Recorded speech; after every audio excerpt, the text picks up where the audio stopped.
guests on Keel are heard via the Jack Spring Electric Keel Newsmaker Hotline. Joining us on said Jack Spring Electric Newsmaker Hotline, Congressman Mike Johnson. Hey, Mr. Mike, welcome back to Keel. How you doing today?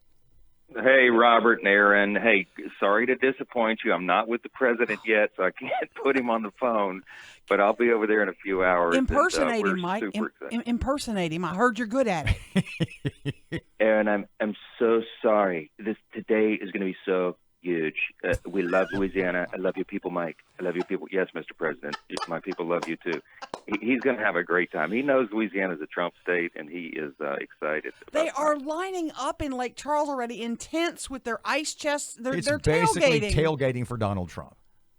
Yeah, I heard from somebody an hour ago that got there at 2:30 in the morning. It's like a LSU tailgate. I mean, very exciting. You know, he was in Minneapolis last night. They had 20,000 people inside the arena and an estimated 25,000 out in the surrounding lawn. And Trump said as many as 100,000 wanted to be there. So, look, I think we're going to have a great showing tonight.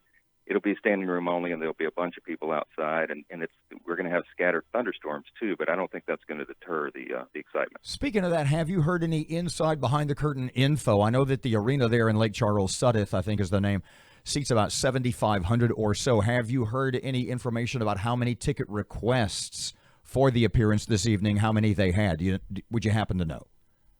I don't know the number. I put a call into the White House political director this morning to try to figure out where it wound up. But my assumption is that they're oversold, that there was a mad rush for tickets there, and they were advising everyone to get there early, because you're not even guaranteed to get in that arena. I wish they'd held it in Tiger Stadium, and I'm going to tell the president on Air Force One in a few hours, if he did that, I think he'd fill it up. I mean, I think it would be epic if he'd come over to the game on Saturday, but he's got a few things going on. Yeah. Now, you have been in Washington for more than a couple of years now, and I'm not going to use the word jaded because that would be improper and incorrect, but you've seen a lot of things, you've been a lot of places. That being the case, you've got to be excited about your day today. Am I wrong?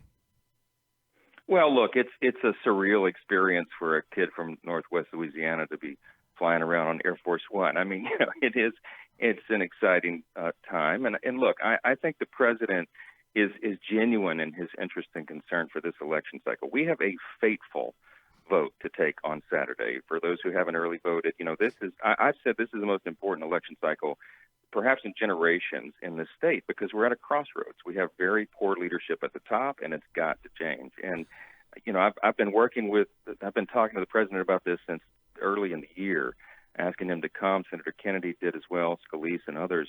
And I sent out a Mayday call to the White House political directors on September 26th, right before early voting started. And I said, this is an urgent request for intervention. I know the president's busy, but he's got to do this. He's got to help us, because we have to make sure that John Bel Edwards can't eke out a win in the primary. And I don't think he's going to. I think there's going to be a runoff, and he's in trouble. And on October 1, you know, the president did that awesome tweet, and he just put it out there exactly like it is. This is his quote: John Bel Edwards is a Nancy Pelosi, Chuck Schumer Democrat who does nothing but stymie all the things we're doing to make America great again. Don't be fooled. John Bel Edwards will never be for us. Mike, I got to ask you, why, pretty directly. Why Lake Charles? We've been asking ourselves that. Why did he pick that market of all of them? I know, I'm kind of bummed out. I wanted him to come to Shreveport Bossier, but here's the calculus that is unsaid. I'm not sure, you know, I haven't talked to them specifically about this, but my assumption is that there's a general feeling that the Republican ticket is going to do well in the north and northwest part of the state. We're going to do, because that's, you know, Ralph Abraham is from the north part of the state, of course. Eddie Risponi is from the Baton Rouge area and east there.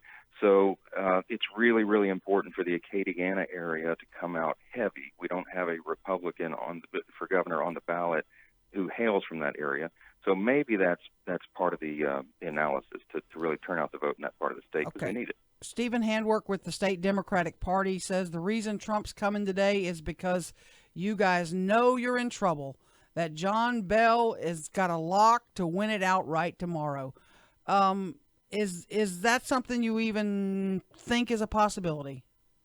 No, I think they're in trouble, and that's why they're trying to spin this. You know, John Bell Edwards, who is an old colleague of mine, I've known him since we were in law school for more than 20 years. He's a big government liberal, and he's tried very hard to convince people otherwise, to try to obscure all those facts.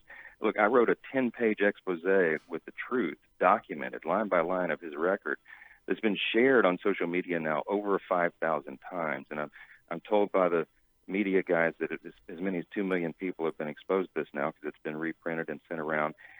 People have to look at the record. This is the reason the president is so animated about this governor's race, because John Bell Edwards is holding our state back. It's not personal. It's about policy. It's about record. And you have to look at the record over the rhetoric.